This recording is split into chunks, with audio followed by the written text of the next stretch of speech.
Waalaikum salam. Rokhaya nang def. Ça va alhamdulillah. Déwéna ci Pulo baal ma ak. Baal naa la. Yow ameloo kenn ak lu dul baag yaru di reetaan mën a sansi di souriration. Ah, merci beaucoup Pulo. Ay waay Rokhaya mu ngi noonu waay Rokhaya nani Rokhaya séeri ndigal waay. Pulo bul ma xati loolu de. Bu nga dégg loolu lu kenn mbaa jàmm la ko wëri. Defe naa boobu. Li ma def tabaski bi xanaa yëgoo ko. Yëgu mu dara lan la def koo wan ma. Pulo yi ndigal moom ma dig sëba ci tabaski bi. Tabaski bi des une semaine ma koy woo mu fay téléphone. Ndigal moo la def loolu ko ndigal wan maa noonu. Loolu de la ma def ci tabaski bi. Mais nag comprendre ko pauvre la def amul. Seggal mu waxal benn affaire.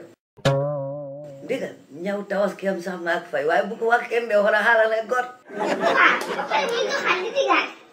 Waaye man moom pare naa ci moom. Waa na ko sax xanaa xëy si wul tey. Sànq fii la nekkoon de mais daa dem de est-ce que kamul ni yaa ngi ñëw moo tax mu daw fi di. Bu ñëwee nee ko sama diggante ak moom jeex na. Maa ngi ñëw dem. Koola dinaa fi ñëw seet si la nga tegal ma ataaya ma jël jox la nga jënd sëb ak dàll yi seet. Ah bon. Koola Rokhaya Angleterre ak pompe terre du benn terre bi rek moo leen booy te benn bi daa am TE2RE beneen bi am TRER. Salaamaaleykum.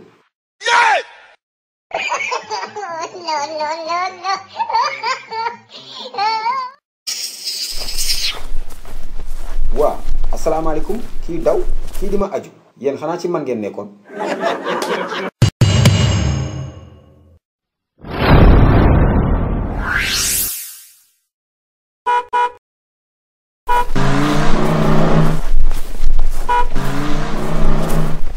Assalamualaikum. Pulo, comment vas-tu? Maaleykum salaam. Alaaji Suluk Njaay na nga def. Boy Café Touba, nakamu? Père Suluxu ça va sant yàlla bu baax. Boy, nee naa la nga bàyyi di ma woowee père. Man je suis un jeune comme toi. 18 ans laa am 18 ans. mais wax nga dëgg de père. yow gentleman nga. pas nandite nga. Amul pas nandite de yeewam doo kool ma fii laa wax. Magum jëmm nga deuxième guerre mondiale fii la la fekk pan.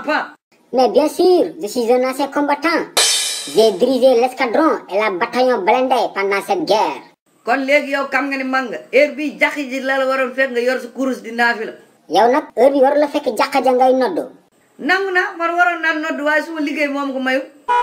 waaye fu heure julli jotee damay tëj dem julli bokkuma ak yow man julli laa akat. Man aussi sama liggéey moo tax heure bi nekkuma jàkka ja. Kooku mu naan suma liggéey. waa léegi ma laaj la yow Alaaji Suluk an ko li got doo lan ngay liggéey lan moo si liggéey. Mais je suis un ancien combattant à la retraite Pulo. jeexal nga wax ji léegi bi nga nee ancien combattant à la retraite nga waroon bañ a nekk fii di def yëfi ñàkk fayda yi jeexal nga sol sa kilo gàtt bi kaw ma dangay dokaani kaw ma dangay dawi ñàkk fayda. Mais Pulo yow da nga soxor man soluma kilote j'ai porté une combinaison. Boy Café Touba waxal loo gis sañsewuma. Pulo soo meree da ngay kalaame yàlla wala nga taal gaz toog si.